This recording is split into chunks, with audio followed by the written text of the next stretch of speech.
Phuket, Thailand. Tourists filled the streets, carrying shopping bags and snapping photos of the busy night markets. The ocean breeze carried the sound of waves toward the crowded resorts, where families checked in for a week of sun and rest. Among them was Linda Cooper, a 51-year-old American woman, traveling with her daughter, Sophia, who was only 19. On the surface, it looked like a family trip. Mother and daughter checking into a hotel together, sharing smiles as the receptionist handed them their key.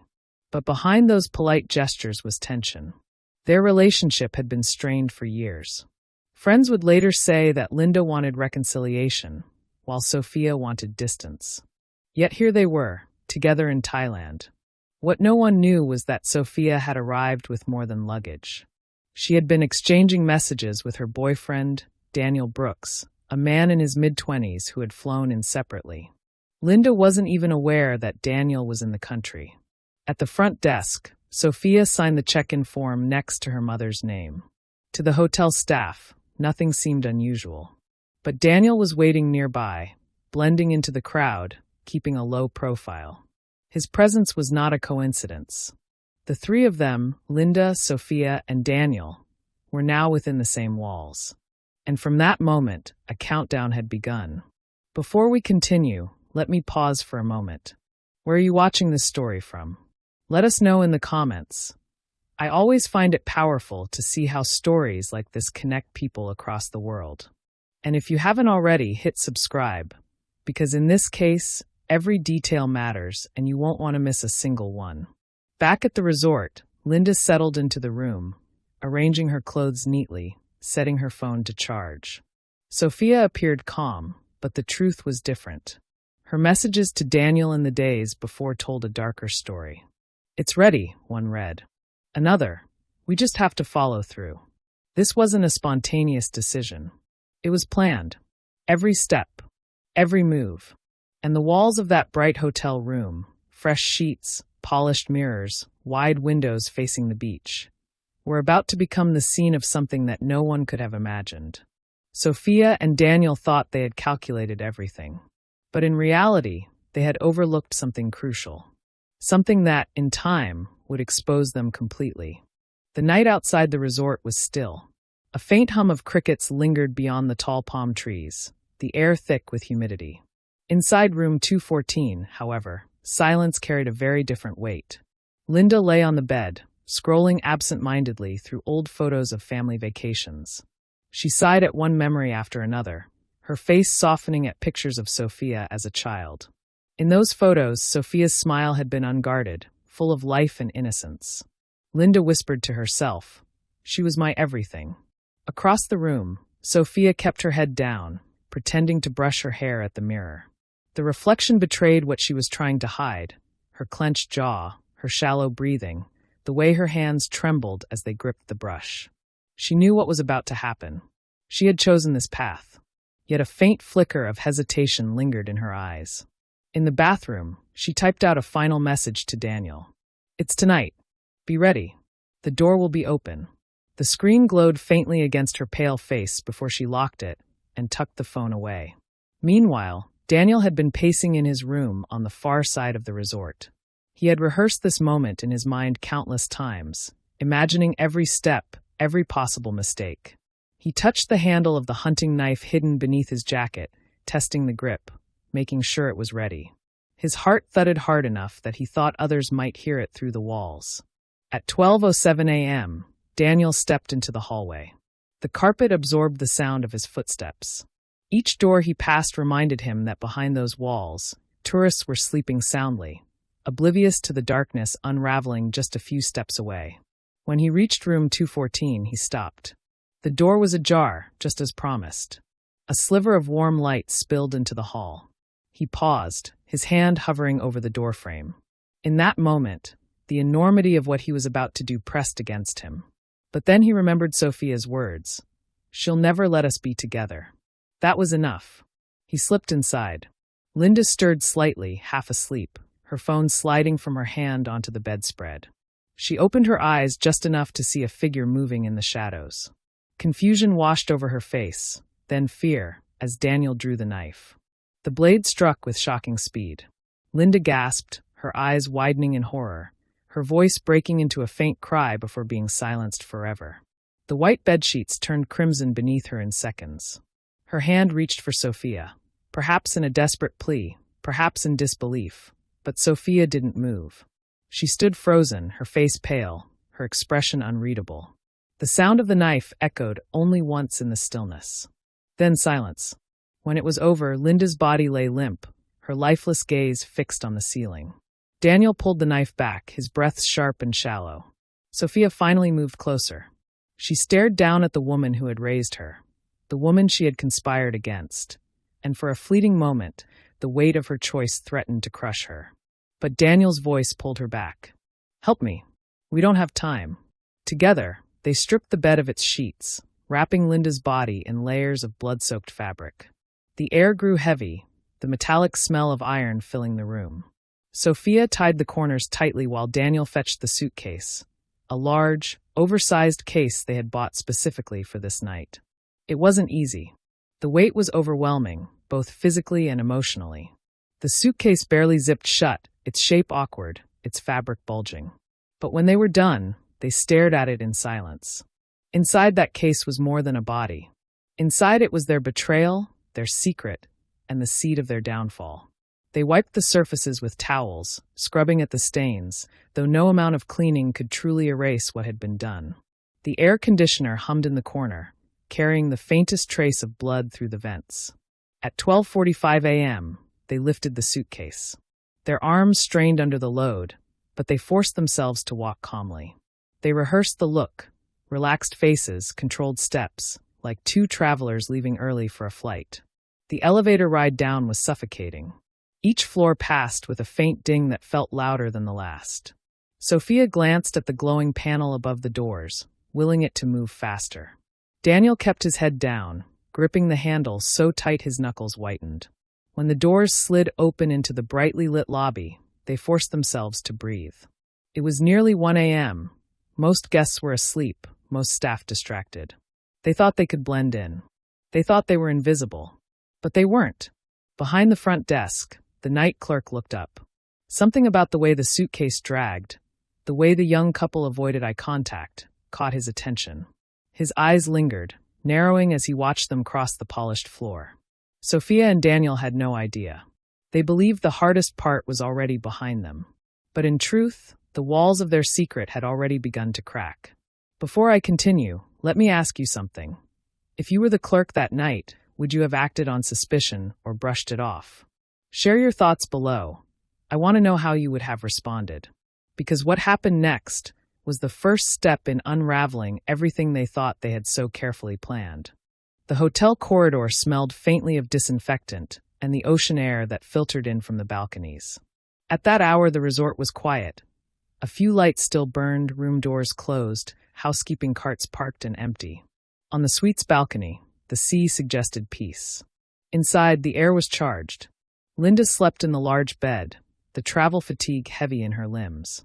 Her phone lay face down on the bedside table. Hours earlier, she had tried once more to talk with Sophia and had been met with the same distance. A polite answer, a trimmed excuse, a return to scrolling. She had finally given in to tiredness. There was little left to say. Sophia sat near the window, back to the room, phone dark now. Beside her stood the large suitcase Daniel had brought in days before. Oversized, bulky, and unusually well-worn for the kind of suitcase tourists normally used. From the corner of the room, Daniel watched them both. He had practiced the sequence with Sophia. The timing, the entry, the exit. He had rehearsed it until the right moment felt inevitable. At midnight, the plan began. Daniel moved with the quiet focus of someone who believes he has no choice. The knife he kept hidden under his jacket was not an impulsive tool, but a chosen instrument. When he crossed the room toward the bed, the motion was swift and fatal. Linda woke, confusion turning to alarm inside a breath. She reached out instinctively, a hand raised in reflex. The strike was quick. There was no prolonged struggle that would call the neighbors. The room that hours earlier had been a place meant for laughter became impossibly small. Linda's last look was a mixture of shock and an attempt to understand why her daughter was standing there. Sophia did not step forward to stop it. They moved fast after that. They wrapped the bedding tightly, folded the sheets again and again until they were convinced the evidence would be hidden. There was a kind of mechanical precision to it. The suitcase's zipper struggling, the clumsy angles as they forced the weight in, the careful wiping of hands and surfaces. In the bright lights of the suite, the scene felt surreal. Ordinary light on objects that now belonged to an extraordinary crime. They left the room the way they had imagined 100 times. Calm faces, steady steps, acting like any other tourists moving luggage. In the elevator, they forced casual conversation with each other, voice measured, eyes down. In the lobby, they checked out. They spoke to the receptionist with practiced normality. But small things had already begun to betray them. The front desk clerk noticed the scent. Not hotel perfume, not food, but something sharp and metallic in the air. It registered vaguely at first, and then clearly when the oversized suitcase scraped across the polished floor. The clerk's attention sharpened. The guest's avoidance of eye contact, the stiffness in their hands, the weight that made the suitcase feel wrong. They passed through the lobby toward the exit, and for a moment the world looked indifferent. Other guests laughing, a couple taking photos, the night staff wiping a table. Sophia and Daniel believed they were blending in. They had told themselves they were already past the worst. They were not. A conscientious receptionist asked a routine question. A request for a luggage scan, a safety policy the hotel had recently adopted. It was a small, professional act, built on procedure rather than suspicion. Sophia smiled and agreed. Daniel's grip on the suitcase betrayed a tremor. Sophia's composure flickered like a candle. When the security guard opened the case, the lobby froze. The smell that had lingered was explained in a single, terrible moment. The contents spilled into sight, and every comfortable assumption about the evening collapsed. Guests moved back. The receptionist stumbled to the phone. Within minutes, the lobby that had been a backdrop to ordinary vacation life became a sealed scene. Phones buzzed, uniforms arrived, and that one careless plan, the one Sophia thought was the only path to freedom, unraveled in the fluorescent light of the hotel. Sophia and Daniel did not run. They stood there, caught. The weight of the act hit in a different register than the plan had ever prepared them for. The shock in their faces was not strategy. It was the truth arriving too late. Police were called. Evidence collected. The hotel locked down as the staff did what they had been trained to do. No one could have predicted the media storm that would follow, nor could the two young people who had believed they'd be able to walk away intact. For Linda's family, for everyone who would later read the police reports and hear the testimony, the scene in the lobby would become the irreversible proof of a betrayal. The suitcase was not simply an object. It was the collapse of a relationship, a material trace of a murder that started with a stolen transfer on a phone and ended in a public space where people came and went oblivious. When the officers led Sophia and Daniel away, the island's quiet resumed around the resort like a held breath. But the story had already leapt past the hotel, ricocheting into news feeds and across borders. Questions would follow: motive, premeditation, who helped, and how someone could turn familial pain into violence. For now, on that night in Phuket, two people who had thought themselves clever and resolute learned how quickly a plan can fail. The police officers who arrived at the resort that night were no strangers to crime.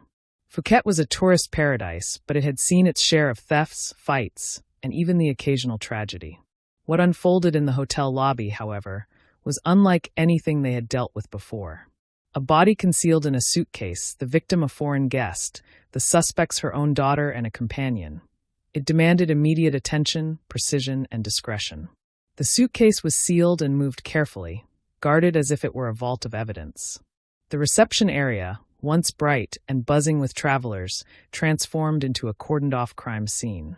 Yellow tape, armed officers, the sound of radios crackling. Guests stood in corners whispering, some clutching their passports nervously, others filming discreetly with their phones. Sophia and Daniel were separated, their passports confiscated. They were questioned briefly on site, not yet under arrest but clearly detained. Their rehearsed calm had evaporated. Daniel sat with his shoulders hunched, staring at the floor.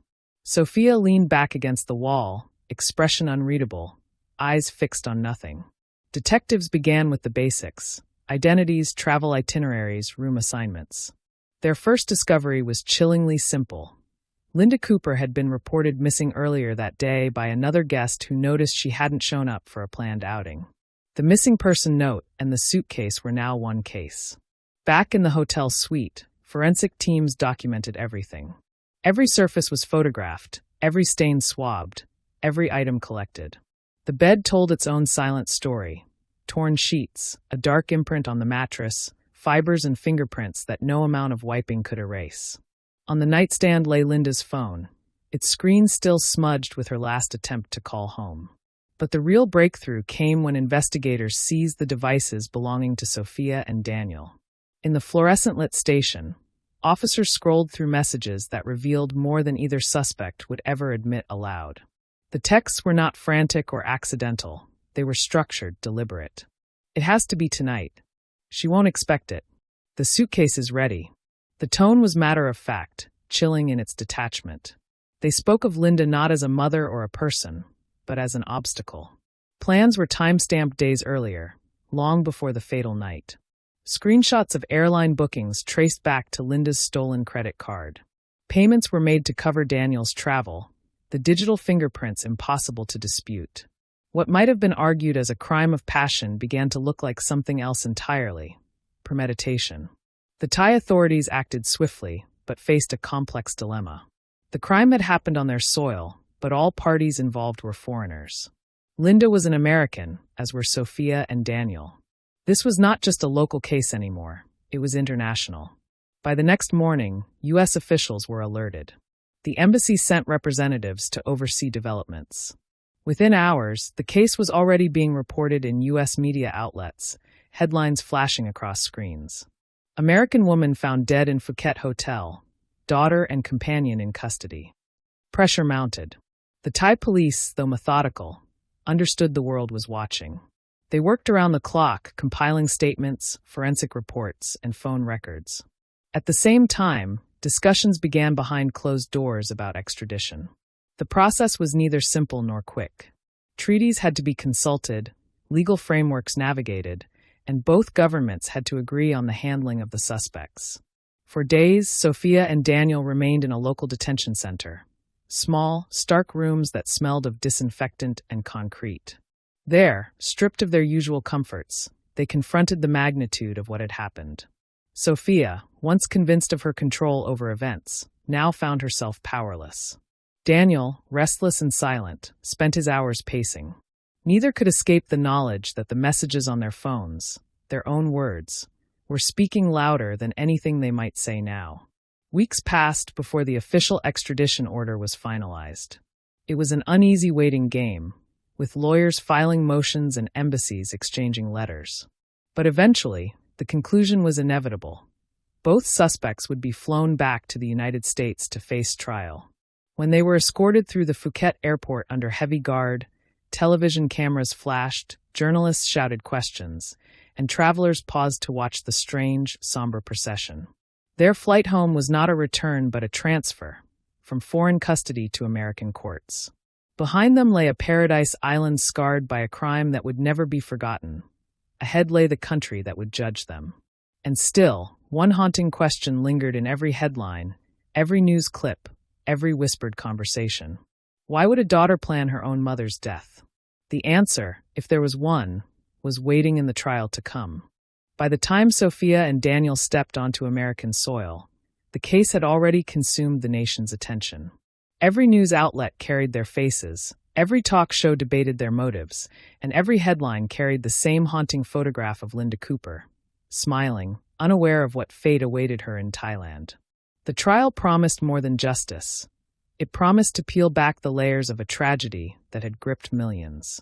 Cameras weren't allowed inside the courtroom, but the descriptions from reporters and the transcripts painted a vivid picture. Sophia entered the courtroom each day with her shoulders stiff, her expression carefully neutral. She no longer looked like the wide-eyed young woman in photographs with her mother. Prison had hardened her. Dressed in plain clothing provided by the county jail, she sat beside her defense attorney, head down, hair pulled back tightly. Daniel, seated a few chairs away, carried himself differently. He shifted constantly, his gaze darting from the floor to the gallery and back again. His restlessness contrasted Sophia's stillness. If she looked detached, he looked uneasy, as though the weight of each passing hour pressed harder on his chest. The courtroom itself was a theater of tension.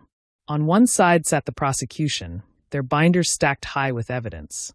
Photographs from the hotel room, transcripts of text messages, financial records, and testimony from investigators in Thailand. On the other sat the defense, smaller in number but determined, trying to craft a narrative that might explain the inexplicable. From the start, the prosecution was relentless. They laid out the case methodically, piece by piece, like constructing a puzzle. First, the texts. Jurors were shown pages of messages between Sophia and Daniel. The words were short, decisive, often written late at night. "Tonight's the best chance. Don't hesitate. The card will cover it." The prosecutor let the silence linger after reading each one. The courtroom hung heavy with the realization that these were not the words of panic or impulse.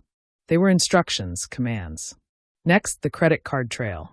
Receipts showed that Linda's card had been used to purchase Daniel's flight, to pay for the suitcase, even to cover meals leading up to the crime. Each transaction built a timeline that left little room for coincidence. And then came the most powerful evidence of all, the testimony of those who had seen Linda and Sophia together. Friends and relatives spoke of Linda's efforts to repair her relationship with her daughter, describing vacations, letters, and calls that often went unanswered. Linda had wanted reconciliation. Instead, she had been met with betrayal. The defense, however, refused to fold. They painted Sophia not as a cold-blooded killer, but as a broken young woman manipulated by an older man. They argued that Daniel had seized on her vulnerabilities, whispering poison into her ear, convincing her that the only escape from her mother's control was through violence. Her lawyer described years of emotional tension, of conflicts and disappointments, of a bond that had frayed under the weight of resentment. Sophia was not the mastermind, the attorney declared. She was a victim of influence, a pawn in a dangerous game orchestrated by someone who preyed on her emotional weakness. To strengthen this argument, they pointed to Daniel. He was older, more experienced, and, according to the defense, manipulative. They claimed he had convinced Sophia that this was the only way forward, feeding her frustrations until they became lethal. But the prosecution dismantled this theory with cold efficiency. They replayed the messages, highlighting Sophia's role as the one giving directions. They presented financial records that showed she had stolen her mother's card, not Daniel. And most damning of all, they argued that Sophia's planning began before Daniel even set foot in Thailand. The case was no longer about influence. It was about intent. As the days stretched into weeks, the trial became an emotional battleground. Reporters described family members in the gallery breaking into tears as they listened to the evidence. Linda's siblings spoke of her kindness, her efforts to rebuild what was broken, and their devastation at the betrayal that ended her life. The jury sat silently, their expressions unreadable. They listened to every detail, weighed every word, and carried the burden of deciding the fates of two people who had taken a life in such brutal fashion. And then came the closing arguments. The prosecutor stood before the jury, his voice steady but heavy with conviction. This was not an accident. This was not a crime of passion. This was deliberate. A mother was lured to Thailand by the promise of reconciliation. Instead, she was murdered by the very person she loved most, her own daughter. And Daniel was not an innocent bystander. He was an accomplice, willingly participating in every step of this crime. The defense countered, pleading for mercy, urging the jury to see Sophia as a damaged young woman led astray, and Daniel as someone caught in circumstances larger than himself. But the evidence was unshakable. The jury withdrew to deliberate. Hours turned into a full day. Then at last they returned. The courtroom went silent. Sophia and Daniel sat side by side, their lawyers whispering last words of reassurance. The judge asked for the verdict. The foreperson of the jury stood, hands trembling slightly as the words were read aloud. On the charge of first-degree murder, guilty. On the charge of conspiracy to commit murder, guilty. Sophia closed her eyes, her lips pressed into a thin line. Daniel lowered his head, shaking slightly as the words settled over him. The sentencing would come next, but in that moment, one thing was clear. There would be no freedom, no escape. The day of sentencing carried a different air inside the courthouse. It wasn't just about guilt anymore. That had already been decided. It was about consequences, about the permanence of punishment, about hearing, once and for all, what the rest of Sophia and Daniel's lives would look like. The courtroom was fuller than ever. Journalists squeezed into the benches, their notebooks ready. Family members clutched tissues, some holding framed photographs of Linda Cooper. Her smile frozen in time, her warmth only preserved in memories. When the judge entered, the room rose in silence. His face was stern, his voice unwavering as he began to address the defendants. He recounted the evidence, the jury's decision, and the sheer cruelty of the crime. His words fell heavy, measured, like stones dropping into still water. Finally, he looked directly at Sophia. "Miss Cooper," he said, "you orchestrated the murder of your own mother. This court cannot overlook the betrayal, nor the deliberate nature of your actions. For the charge of first-degree murder, you are sentenced to life in prison without the possibility of parole." The words seemed to hang in the air, unmoving. Sophia sat motionless, her jaw clenched, her eyes fixed on some distant point. She didn't cry. She didn't flinch. It was as though the sentence confirmed what she already knew, that her life, at just 22 years old, had effectively ended. Then the judge turned to Daniel. "Mr. Daniels, you participated in this crime with full knowledge of its intent. You assisted in carrying out the act and in concealing it afterward. For your role in this murder, you too are sentenced to life in prison without the possibility of parole." Daniel's shoulders slumped. He closed his eyes briefly, and for the first time since the trial began, he muttered a single word under his breath. "God." The gavel struck. The sentences were sealed. From the gallery, sobs erupted. Linda's relatives wept openly. Her younger sister, Margaret, rose to speak during the victim impact statements. Her voice shook, but her words cut through the silence like glass. She was a mother. She was a friend. She was our family, and she deserved better than this. She wanted to rebuild her relationship with her daughter. She wanted peace. Instead, she was betrayed in the most horrific way imaginable. And now, because of that betrayal, she is gone forever. Reporters noted that even some jurors wiped away tears as Margaret spoke. Afterward, Sophia and Daniel were escorted out of the courtroom in shackles, their paths now locked within the gray walls of a prison cell. The cameras outside captured their final moments of freedom, brief glimpses of their faces as deputies led them away. Those images would run on nightly news for weeks, cementing their downfall in the public memory. For Linda's family, the nightmare didn't end with the verdict. They flew back to the Midwest with heavy hearts, carrying with them not just grief, but also the burden of explaining the tragedy to those who had known Linda as a kind, generous woman. Her funeral service was held in a small church that overflowed with mourners. Friends, neighbors, and colleagues filled the pews, leaving standing room only at the back. A choir sang softly as her coffin, adorned with white lilies, was wheeled to the front. Photographs of Linda lined the entrance. Snapshots of her laughing at family picnics, holding her daughter as a child, posing in front of her classroom with students. These images painted a portrait of a life filled with love and purpose, now cut short by the very person she had once cradled in her arms. During the eulogy, the pastor spoke with quiet strength. Linda believed in reconciliation. She believed in second chances. She went to Thailand not for leisure, but for love, to mend the bond with her daughter. Her faith in forgiveness was her strength, but tragically, it was also what left her vulnerable. Yet, let us not remember her for the way she died, but for the way she lived, giving, loving, and hoping for healing until the very end. Mourners wept as the coffin was carried out, the sound of organ music echoing through the church walls. Outside, under a gray sky, she was laid to rest, her memory carried on by those who refused to let the violence define her. Back in prison, Sophia's days became routine. Her name would continue to appear in tabloids from time to time, but the public's fascination slowly shifted to other stories, other scandals. For Daniel, it was the same, forgotten by most, except those who followed the case closely. But for Linda's family, the wound remained raw. They carried her memory into each holiday, each birthday, each quiet evening when her absence was felt the loudest. Justice had been served. But closure? That was something a courtroom could never provide.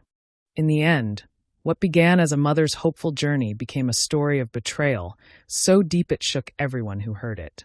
Linda Cooper had gone halfway across the world, not for herself, but for her daughter, to rebuild trust, to stitch together a bond that had frayed. Instead, she was met with a fate no parent could ever imagine, at the hands of the child she loved most. Sophia and Daniel will never walk free again. Their futures are written inside prison walls, their names tied forever to a crime that stripped a family of its center. Yet even with the weight of justice, the questions remain. How does love turn into hatred? How does forgiveness become vulnerability? And at what point does desperation cross the line into the unthinkable? For Linda's family, life goes on, but with an emptiness that no verdict, no sentence, no time can ever erase.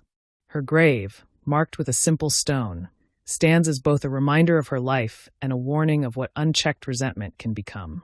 And for us, watching from the outside, we're left with the uncomfortable truth. Sometimes the darkest dangers don't come from strangers, but from the very people we trust to love us the most. So I ask you, what do you think? Could anything have stopped this tragedy? Or was it inevitable from the moment that trust was broken? Share your thoughts in the comments below. And if you're new here, don't forget to subscribe. We bring you real stories that expose the darkest corners of human nature, stories that remind us just how fragile the line is between love and destruction. Thank you for watching. Until next time, stay safe. And remember, sometimes the truth is far darker than we could ever imagine.